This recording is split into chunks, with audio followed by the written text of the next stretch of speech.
AD 303 റോമാ ചക്രവർത്തിയായിരുന്ന Diocletian എന്ന ആളിൻ്റെ കാലത്ത് രക്തസാക്ഷിയായി തീർന്ന പരിശുദ്ധനാണ് ഗീവർഗീസാദ. സഭയുടെ വിശ്വാസത്തിന് വേണ്ടി ബാല്യകാലം മുതൽ തനിക്ക് ലഭിച്ചതായ പരിശീലനത്തിൻ്റെ പരിസമാപ്തി ക്രിസ്തുവിന് വേണ്ടി രക്തസാക്ഷിയാകുന്നതിലാണ് പൂർത്തീകരിച്ചത്. AD 494 അദ്ദേഹത്തിൻ്റെ ഒരു ചരിത്രം ഗ്രീക്ക് ഭാഷയിൽ ആദ്യമായി എഴുതി വരുന്നത്. അത് കൈസറിയിലെ യൗസേബിയോസിൻ്റെ ചരിത്രത്തിൽ നിന്നാണ് അതിലെ പല ഭാഗങ്ങളും ഉള്ളത്. ആദ്യകാലങ്ങൾ മുതൽ, അതായത് 5-ാം നൂറ്റാണ്ട് മുതൽ പൗരസ്ത്യ ദേശങ്ങളെല്ലാം ഗീവർഗീസാദയുടെ പെരുന്നാൾ ആഘോഷിച്ചിരുന്നു. എന്നാൽ പാശ്ചാത്യ ലോകം അറിഞ്ഞത് കുരിശ് യുദ്ധകാലത്താണ്, 10-ാം നൂറ്റാണ്ടിനോടടുത്ത്. ആദ്യമായി ഇംഗ്ലണ്ടുകാരാണ് കുരിശ് യുദ്ധത്തിൽ ഗീവർഗീസാദയുടെ പ്രത്യേകമായ പെരുന്നാളുകളും അദ്ദേഹത്തിൻ്റെ കവറിങ്ങിലേക്കുള്ള തീർത്ഥയാത്രയുമൊക്കെ മനസ്സിലായത്. അതിനുശേഷമാണ് പോപ്പ് ഉർബാനോ എന്ന് പറയുന്നയാൾ 15-ാം നൂറ്റാണ്ടിൽ ഗീവർഗീസാദയെ പ്രൊട്ടക്റ്റിംഗ് സെയിൻറ്റ് ഓഫ് ഇംഗ്ലണ്ട് എന്നുള്ളത് പ്രഖ്യാപിച്ചത്. ഇംഗ്ലണ്ടിൻ്റെ സംരക്ഷകനായ പരിശുദ്ധൻ.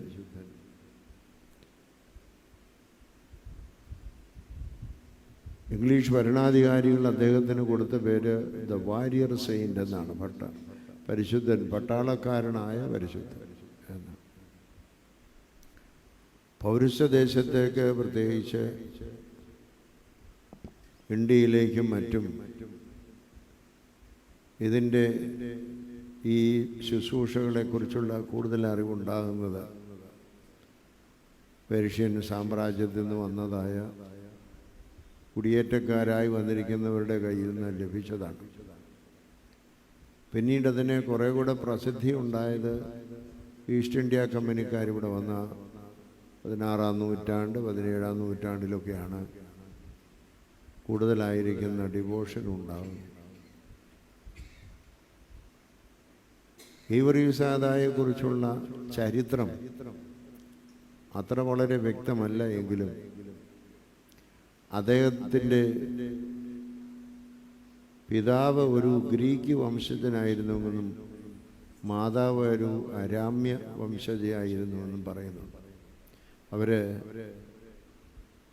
പലസ്തീൻ നാട്ടിൽ ലിദ്ദ എന്ന് പറയുന്ന ഒരു സ്ഥലത്ത് ഉള്ള ആളുകളായിരുന്നു.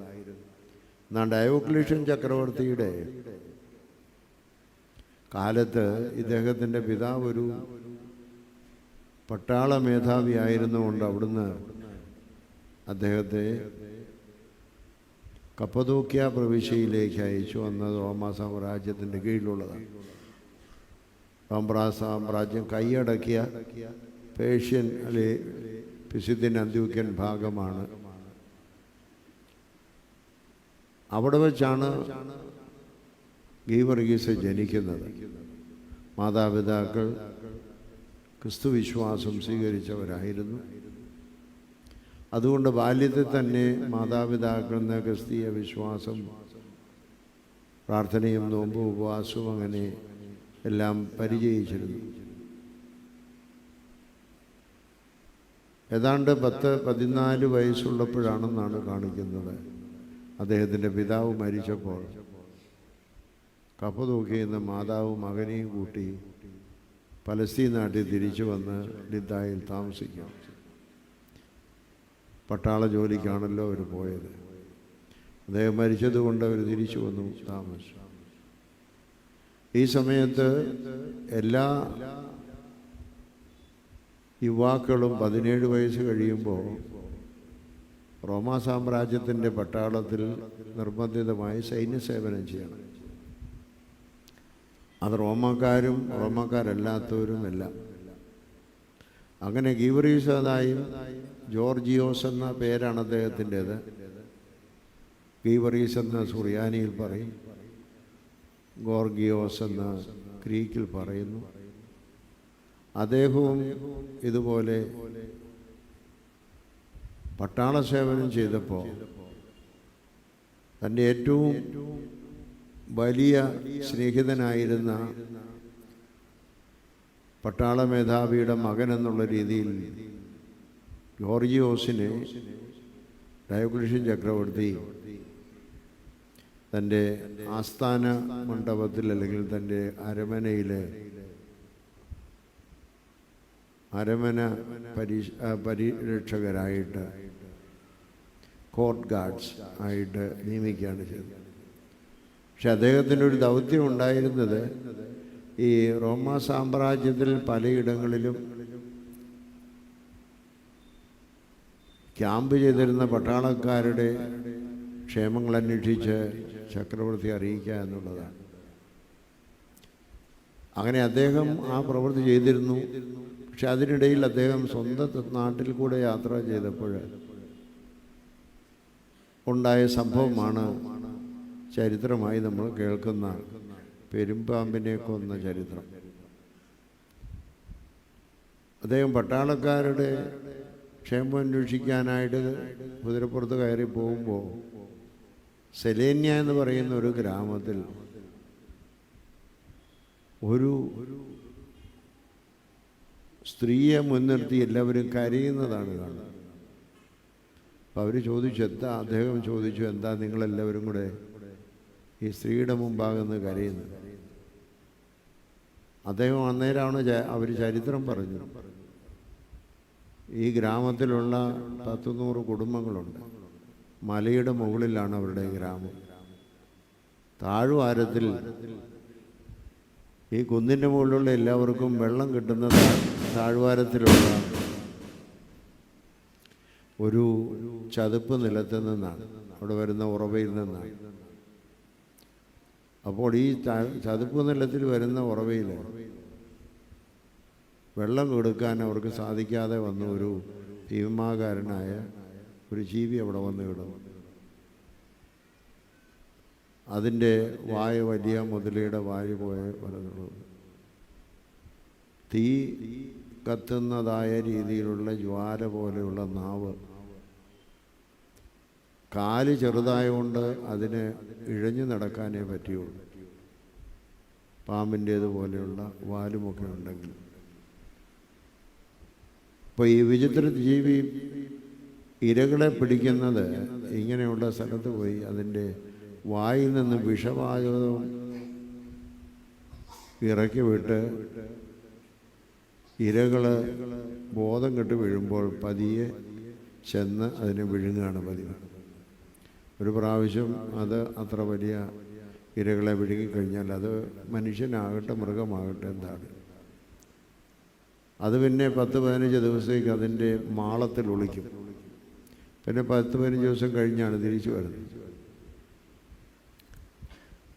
അപ്പോൾ ഒരിക്കൽ ആളുകളൊക്കെ പോയി അവർക്കൊക്കെ അപകടം സംഭവിച്ചപ്പോൾ അവർ തീരുമാനിച്ചു അവരുടെ വളർത്തുമൃഗങ്ങളെയൊക്കെ എറിഞ്ഞു കൊടുക്കാൻ. അങ്ങനെ 14 ദിവസം കൂടുമ്പോഴെല്ലാം വളർത്തുമൃഗങ്ങളെ എറിഞ്ഞു കൊടുത്ത് അടുത്ത 14 ദിവസത്തേക്ക് അവർക്ക് സുഖമായി വെള്ളം കോരി അവർക്ക് ദൈനംദിന ജീവിതത്തിന് ആവശ്യമാകുന്ന കാര്യങ്ങൾ നിർവഹിക്കും. വന്യമൃഗങ്ങളെല്ലാം തീർന്നപ്പോൾ കുടുംബങ്ങൾ അല്ലെങ്കിൽ വളർത്തുമൃഗങ്ങളെല്ലാം തീർന്നപ്പോൾ ഓരോരുത്തരും ആ കുടുംബങ്ങളിൽ ചീട്ടിട്ട് അവരിൽ ഓരോ കുഞ്ഞുങ്ങളെ ഏത് ഭവനത്തിന് ചീട്ടിടുന്നു അതിൽ കുഞ്ഞുങ്ങളെ എറിഞ്ഞു കൊടുക്കാൻ തീരുമാനിച്ചു. അങ്ങനെ ഗീവറീസത വരുന്ന സമയത്ത് ആ പട്ടണത്തിലെ മൂപ്പൻ, പട്ടണത്തിൻ്റെ രാജാവെന്നാണ് പറയുന്നത്, മൂപ്പൻ്റെ മകളെ ഏക മകളെ ഇട്ടുകൊടുക്കാനാണ്. മൂപ്പന് എല്ലാവരുടെയും മുമ്പാകെ അതിന് മാറ്റം വരുത്താനൊക്കെയില്ല. പക്ഷേ ആ പെൺകുട്ടി എറിഞ്ഞു കൊടുക്കുന്നതിൽ അവിടെയുള്ള ആളുകളെല്ലാവരും സങ്കടത്തിലാണ്. അപ്പോഴാണ് ഗീവറീസത അവിടെ വരുന്നതും ഈ ചരിത്രമല്ല അവർ പറയുന്നു. യൂറിസദാ പറഞ്ഞു, സാരമില്ല, ഞാൻ ആ പാമ്പിനെ എന്നേക്കുമായി കൊന്ന് മാറ്റിക്കൊള്ളാം. അവർ പറഞ്ഞു, വളരെ വിഷവാതകം ഉച്ചരിക്കുന്നതാണ്, എൻ്റെ കുതിരയും നീയുമെല്ലാം വിഷവാതത്തിൽ മയങ്ങി വീണു പോകും. അപ്പോൾ യൂറിസദാ പറഞ്ഞു, ഞാൻ യേശു ക്രിസ്തുവിൻ്റെ ശിഷ്യനാണ്, അതുകൊണ്ട് എനിക്ക് യാതൊരു ദോഷവും സംഭവിക്കുകയില്ല. അദ്ദേഹം ധൈര്യമായി ഇറങ്ങിച്ചെന്ന് എൻ്റെ കുന്തം കൊണ്ട് അതിനെ കുത്തിക്കൊന്നു എന്നാണ് ചരിത്രം. ഒരു ചരിത്രത്തിൽ പറയുന്നുണ്ട്, രണ്ട് മൂന്ന് രഥങ്ങൾ വേണ്ടി വന്നു, കുതിര രഥങ്ങൾ, ഈ വലിയ ജീവിയെ വലിച്ച് വെളിയിലാക്കാനായിട്ട് ചതുപ്പ് നിലത്തിൽ നിന്ന്. അത്രമാത്രം ഭീകരനായി. ഇത് ഒരു ഗ്രാമത്തെ മാത്രമല്ല, ചുറ്റുമുള്ള എല്ലാ ഗ്രാമത്തിനെയും രക്ഷിക്കാൻ കാരണമായതുകൊണ്ട് അവരെല്ലാവരും ഗീവറീസാദായിക്ക് സമ്മാനങ്ങളൊക്കെ കൊണ്ടുവന്നു. അദ്ദേഹം അതെല്ലാം പാവപ്പെട്ടവർക്ക് വിതരണം ചെയ്തു, സമ്മാനമൊന്നും വാങ്ങിച്ചില്ല. അവരെല്ലാവരും യേശു ക്രിസ്തുവിൽ വിശ്വസിക്കണമെന്ന് അദ്ദേഹം ആവശ്യപ്പെട്ടപ്പോൾ അവരെല്ലാവരും ക്രിസ്തുവിൽ വിശ്വസിച്ചു വന്ന് 15,000 പേരോളം ആ ചുറ്റുമുള്ള ഗ്രാമങ്ങളിൽ നിന്നെല്ലാമായിട്ട് ക്രിസ്ത്യാനികളായി എന്നാണ് പറയുന്നത്. ഇതോടുകൂടെ പ്രകൃതി ശക്തികളെ, സൂര്യനെയും ചന്ദ്രനെയും ഒക്കെ ആരാധിക്കുന്ന, മഴയും വെയിലിനെയും ഒക്കെ ആരാധിക്കുന്ന ഒരു ക്ഷേത്രം കൂടെ ഉണ്ടായിരുന്നു. അവിടെയാണ് ഈ ജനങ്ങളെല്ലാം പോയിരുന്നത്. ആ ക്ഷേത്രത്തിലേക്ക് ആരാധനയ്ക്ക് ഇവരെല്ലാം പോകാതായി. ക്ഷേത്രത്തിൽ ആരാധനയ്ക്ക് പോകണ്ടായെന്ന് യൂറിസദായുടെ നിർദ്ദേശമാണ്. യേശു ക്രിസ്തുവിനോട് പ്രാർത്ഥിച്ചാണ്. ക്ഷേത്രപാലകനായിരുന്ന ദേദ്യാനോസ്, അദ്ദേഹത്തിൻ്റെ പേരൊക്കെ, അദ്ദേഹത്തിൻ്റെ ഭാര്യ അലക്സാന്ദ്രയുടെ പേരൊക്കെ നമ്മുടെ റോമിയോനകത്ത് വായിക്കുന്നുണ്ട്. ദേദ്യാനോസ് അവിടെ അന്നുണ്ടായിരുന്ന പട്ടാള മേധാവി ഗലേറിയസിനെ വിവരം അറിയിച്ചു, ഇത് ഞങ്ങളുടെ ക്ഷേത്രത്തിലുള്ള ആളുകളെല്ലാം തീർന്നു, എല്ലാവരും ഗീവറീസദ ജനങ്ങളെല്ലാം ക്രിസ്ത്യാനികളാക്കും. ഡയോക്ലീഷ്യൻ ചക്രവർത്തിയുടെ അടുത്ത് ഈ വാർത്ത വന്നപ്പോൾ അദ്ദേഹത്തിന് ഒന്നും വയ്യാത്ത അവസ്ഥയായി. കാരണം ഗോർഗിയോസ് അദ്ദേഹത്തിൻ്റെ വിശ്വസ്ത ശിഷ്യനാണ്. പക്ഷെ അദ്ദേഹം ക്രിസ്ത്യാനിയാണെന്ന് അറിഞ്ഞിരുന്നില്ല. അദ്ദേഹം ഇങ്ങനെ ആളുകളെ ക്രിസ്ത്യാനികളാക്കുന്നു കേട്ടപ്പോൾ ഡയോക്ലീഷ്യൻ ചക്രവർത്തി പറഞ്ഞു, അദ്ദേഹത്തെ കഠിനമായ പീഡനത്തിന് വിധേയമാക്കി ക്രിസ്തീയ വിശ്വാസം തള്ളിപ്പറയിക്കാൻ പറയും, അദ്ദേഹത്തെ കൊല്ലരുത് എന്ന് പറഞ്ഞു. അങ്ങനെ കുറേ വർഷങ്ങൾ കൊണ്ട് ഗീവറീസദായി പലതര പീഡനങ്ങൾക്ക് ദേദ്യാനോസും കൂട്ടി വേർപ്പെട്ടു. ആദ്യം അദ്ദേഹത്തെ തലകീഴായി തൂക്കിയിട്ട് അടിച്ചു ക്രിസ്തുവിനെ ഉപേക്ഷിക്കാൻ പറഞ്ഞു, അദ്ദേഹം ചെയ്തില്ല. പിന്നീട് അദ്ദേഹത്തെ പഴിപ്പിച്ച ഇരുമ്പ് തട്ടമേൽ കിടത്തി. പക്ഷെ അദ്ദേഹത്തിനൊരു ദോഷവും സംഭവിച്ചില്ല, ക്രിസ്തുവിനെ തള്ളിപ്പറഞ്ഞു. പിന്നീട് അദ്ദേഹം മാരകമായ വിഷം കുടിപ്പിച്ചു, അതുകൊണ്ടും അദ്ദേഹത്തിന് ദോഷമുണ്ടായില്ല, ക്രിസ്തുവിനെ തള്ളിപ്പറയുകയും ചെയ്തില്ല. പിന്നീട് 2 രഥങ്ങൾ 2 സൈഡിലായി വിപരീത ദിശകളിൽ നിർത്തി ആ 2 രഥത്തിൻ്റെ ചക്രങ്ങളിലേക്ക് ഇദ്ദേഹത്തിൻ്റെ കാല് വലിച്ചു കെട്ടി. കുതിരകളെ ഇരുദിശകളിലേക്ക് ഓടിച്ചിട്ടും രഥം അനങ്ങിയില്ല അവിടെ നിന്ന്. ഇതൊക്കെയാണ് സംഭവിച്ചത്. ഏറ്റവും അവസാനം അദ്ദേഹത്തെ ഈയ ഉരുക്കി തിളച്ചുകൊണ്ടിരിക്കുന്ന ഈയത്തിൽ ഇറക്കി നിർത്തി. അദ്ദേഹത്തിനൊരു ദോഷവും സംഭവിച്ചില്ല, ക്രിസ്തുവിനെ തള്ളിപ്പറഞ്ഞാൽ. അപ്പോൾ മുമ്പുണ്ട് പിതാക്കന്മാരൊക്കെ സഹിച്ചതായ പീഡകൾക്ക് അതീവമായ പീഡകൾ സഹിച്ചു. അവസാനമായിട്ട് ദേദ്യാനോസ് പറഞ്ഞു, പീഡകളൊന്നും ഇനിയും നിനക്ക് തരുന്നില്ല, നീ ഞങ്ങളുടെ ക്ഷേത്രത്തിൽ വന്ന് ക്ഷേത്രത്തിലേക്ക് നോക്കി ഒന്ന് പ്രാർത്ഥിച്ചാൽ മതി, നിന്നെ വെറുതെ വിട്ടേക്കാവില്ല. അദ്ദേഹം സമ്മതിച്ചു. അദ്ദേഹം ക്ഷേത്രത്തിൽ ചെന്നു, ക്ഷേത്രത്തിലേക്ക് നോക്കി പ്രാർത്ഥിച്ചു. ക്ഷേത്രം മുഴുവനും കൂടെ തീ പിടിച്ച് ചാമ്പലായിരുന്നു. അതോടുകൂടെ അദ്ദേഹത്തിൻ്റെ ഭാര്യ അലക്സാന്ദ്ര, ദേദ്യാനോസിൻ്റെ അലക്സാന്ദ്ര, ഞാൻ ക്രിസ്തുവിൽ വിശ്വസിക്കുന്നുവെന്ന് വിളിച്ചു പറഞ്ഞു. ദേദ്യാനോസ് അദ്ദേഹത്തെ ആദ്യം വാളുകൊണ്ട് വെട്ടിക്കൊണ്ടു, അലക്സാന്ദ്ര. അതിനുശേഷം കീവറീസാദായം വാള് വെട്ടിവിട്ടത്. പക്ഷേ അപ്പോഴത്തേക്ക് ഈ തീയെല്ലാം കൂടെ ഇവരെ എല്ലാവരെയും കൂടെ ചാമ്പലാക്കിയിട്ടുള്ളത്. ഈ ചരിത്രമാണ് അദ്ദേഹത്തിൻ്റെ പിന്നീട് വിശ്വാസികളെല്ലാവരും കൂടെ അദ്ദേഹത്തിൻ്റെ ശവമെടുത്ത്, കരുതിക്കരിഞ്ഞതായ ശവമെടുത്ത് ലിദ്ദ എന്ന് പറയുന്ന സ്ഥലത്ത് അടക്കുകയുണ്ടായി.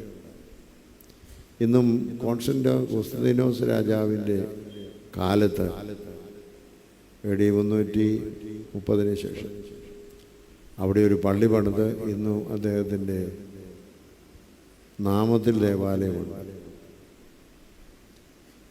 ഇത് അദ്ദേഹത്തെക്കുറിച്ചുള്ള ഒരു ഐതിഹ്യം നമുക്ക് ചരിത്രത്തിൽ വായിക്കുന്ന ഒന്നാണ്. നമുക്ക് നൽകുന്ന പാഠം ഒന്ന്, ഏത് ഔദ്യോഗിക ജീവിതത്തിലാണ് നമ്മളെങ്കിലും ക്രിസ്തീയ വിശ്വാസികൾ പ്രാർത്ഥനയ്ക്കും ആരാധനയ്ക്കും മുടക്കം വരുത്താൻ പാടില്ല. എങ്കിൽ മാത്രമേ ക്രിസ്തു നമ്മോടുകൂടെ ഉണ്ടാവുള്ളൂ. നാം മാമോദീസ ഏറ്റതുകൊണ്ടായില്ല. ക്രിസ്തീയ വിശ്വാസത്തിനനുസൃതമായി ജീവിക്കണം. അതിന് പലപ്പോഴും നമുക്ക് പ്രാർത്ഥനയ്ക്ക് തടസ്സം. ഇന്നത്തെ ലോകത്തിൽ വളരെ തിരക്ക് പിടിച്ച ലോകമാണ്. സന്ധ്യയ്ക്കും രാവിലെയും പ്രാർത്ഥിക്കാനും വേദപുസ്തകം വായിക്കാനുമൊക്കെ നമ്മുടെ പിതാക്കന്മാർ നമ്മെ പഠിപ്പിച്ചിട്ടുണ്ടെങ്കിൽ ഇന്ന് അതിനൊന്നും ആർക്കും സമയം കിട്ടുന്നില്ല. അതുകൊണ്ടാണ് നമ്മുടെ അടുത്ത് ദൈവമില്ല, യേശുക്രിസ്തു നമ്മോടൊപ്പം ഉണ്ടാവുകയില്ല. എന്തെല്ലാം കുറവുകളും കുറ്റങ്ങളും ഉള്ളവരാണെങ്കിലും നമ്മൾ നോമ്പിലും ഉപവാസത്തിലും പ്രാർത്ഥനയിലും കുമ്പസാരത്തിലും കുർബാനാനുഭവത്തിലുമൊക്കെ നമ്മൾ വളർന്നു വന്നാൽ ദൈവം തമ്പുരാൻ നമ്മെ ആവശ്യഘട്ടങ്ങളിൽ സഹായിച്ച് വഴി നടത്തുമെന്നുള്ളതിന് യാതൊരു സംശയവുമില്ല. രണ്ടാമത്, കരയുന്നവരുടെ കണ്ണുനീര് കാണുമ്പോൾ മനസ്സരിയാൻ സാധിക്കുക എന്നുള്ളത്. അതാണ് അദ്ദേഹത്തിന് സാധിച്ചത്. അവിടെ ഒരു സമൂഹം കരയുന്ന കണ്ടപ്പോൾ അവരുടെ കരച്ചിൽ മാറ്റാൻ എന്ത് ചെയ്യാൻ സാധിക്കും? നാമും മനസ്സലിവുള്ളവരാകണം മറ്റുള്ളവരുടെ കരച്ചിൽ കാണുന്ന സമയത്ത്. പഠിക്കാൻ പണമില്ലാത്തതിനാൽ കരയുന്ന കുഞ്ഞുങ്ങളുണ്ട്. വേണ്ട ചികിത്സ ലഭിക്കുവാൻ ആവശ്യമായ പണമില്ലാതെ കരയുന്ന ആളുകളുണ്ട്. നിങ്ങളുടെ കുഞ്ഞുങ്ങളെ വിവാഹം കഴിച്ചയപ്പിക്കാൻ ആവശ്യമായ പണമില്ലാതെ കരയുന്ന ആളുകളുണ്ട്.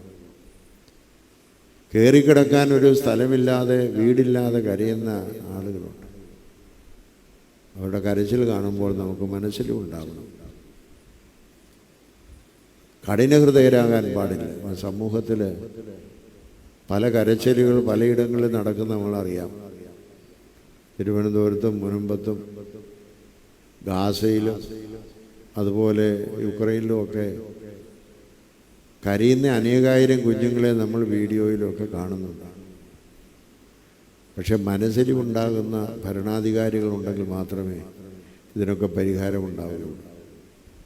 കഠിനഹൃദയരായി കഴിഞ്ഞാൽ, ഫറവോൻ്റെ ഹൃദയം പോലെ കഠിനഹൃദയമായി കഴിഞ്ഞാൽ ഒരു കാര്യത്തിനും പരിഹാരം ഉണ്ടാവുകയില്ല. അതാണ് നമ്മെ പഠിപ്പിക്കുന്നത്. മൂന്നാമത്, ഇവരീ സമുദായം വെറുതെ ഈ പീഡനങ്ങളൊക്കെയല്ല. എന്തിന്? ജീവിക്കേണ്ട സമയത്ത് നന്നായി ജീവിക്കാൻ, ക്രിസ്തുവിനെ തള്ളിപ്പറഞ്ഞാൽ പിന്നെ സുഖമായിട്ട് ജീവിക്കാം. പക്ഷേ ലോകത്തിൻ്റെ സുഖം അല്ല, സ്വർഗീയ കിരീടമാണ് അദ്ദേഹം ആഗ്രഹിച്ചത്. അതുകൊണ്ടാണ് ഈ കഷ്ടതകളെല്ലാം സഹിച്ചത്. ക്രിസ്തുവിനെ വേണ്ടി കഷ്ടത സഹിച്ച പൗലോസ്ലീഹ പറയുന്ന അതാണ്. ഞാൻ നല്ല പോർ പൊരുതു, ഓട്ടം തികച്ച് വിശ്വാസം കാത്തു, ഇനി നീതിയുടെ കിരീടം എനിക്കായി മുടഞ്ഞു വെച്ചു. നാം സഭയ്ക്ക് വേണ്ടി, സമൂഹത്തിന് വേണ്ടി, ദൈവത്തിന് വേണ്ടി ഈ ലോകത്ത് കഷ്ടത അനുഭവിക്കുന്നതിൽ വിമുഖരാകരുത്. കാരണം ആ കഷ്ടതകളെല്ലാം ദൈവത്തിൻ്റെ കിരീടം നമുക്ക് ലഭിക്കുവാനായുള്ള മാർഗമാണ്. ആ മാർഗം നമുക്ക് നഷ്ടപ്പെടുത്താൻ സാധിക്കില്ല. അത് നഷ്ടപ്പെടുത്തിയാൽ കിരീടം നഷ്ടപ്പെടും. അതുകൊണ്ട് സ്വർഗരാജ്യത്തിൻ്റെ കിരീടമാണ് ഈ ലോകത്തിലുള്ള ഏത് സ്ഥാനത്തെയും മഹിമയും ഉയർച്ചയും നല്ലത്. എല്ലാം ഈ ലോകത്തിൽ ധനമാണെങ്കിലും മാനമാണെങ്കിലും സമ്പത്താണെങ്കിലും സ്ഥാനമാണെങ്കിലും കല്ലറയിലേക്ക് നാം വെക്കപ്പെടുമ്പോൾ അതെല്ലാം തീരുകയാണ്. മരിച്ചു കഴിയുമ്പോൾ നമ്മളെ ആരും പേര് വിളിക്കാറില്ല, മൃതശരീരമെന്ന് പറയാറുള്ളൂ. മൃതശരീരം എടുത്ത് പള്ളിയിലേക്ക് കൊണ്ടിരുന്നു, മൃതശരീരം കല്ലറയിലേക്ക് കൊണ്ടുപോകുന്നു എന്നേ പറയും. അന്ന് മുതൽ മരിച്ചു കഴിയുമ്പോൾ ചാക്കോയെ മത്തായെ മറിയാമ്മയെ കൊണ്ടുപോകുന്നു എന്നാരും പറയാറില്ല. മൃതദേഹം കല്ലറയിലേക്ക് കൊണ്ടുപോകും. എല്ലാം തീർന്നുകൊണ്ട് വെച്ചാൽ ഭൗതികമായിരിക്കുന്ന ചരിത്രം തീർന്നു. ദൈവരാജ്യത്തിൻ്റെ ചരിത്രം തുടർന്ന് നമുക്ക് അനുഗ്രഹം ലഭിക്കണമെന്നുണ്ടെങ്കിൽ ദൈവത്തിന് വേണ്ടി, സഭയ്ക്ക് വേണ്ടി, സമൂഹത്തിന് വേണ്ടി ഏത് കഷ്ടവും അനുഭവിക്കാൻ നമ്മൾ തയ്യാറാവും. അങ്ങനെയായെങ്കിൽ മാത്രമേ സ്വർഗത്തിലെ കിരീടം നമുക്ക് ലഭിക്കുകയുള്ളൂ. ഇതാണ് ഗീവർഗീസ് സദാ നമുക്ക് നൽകുന്ന സന്ദേശം. അത് ഉൾക്കൊള്ളുവാൻ ദൈവം നമ്മെ അനുഗ്രഹിക്കട്ടെ.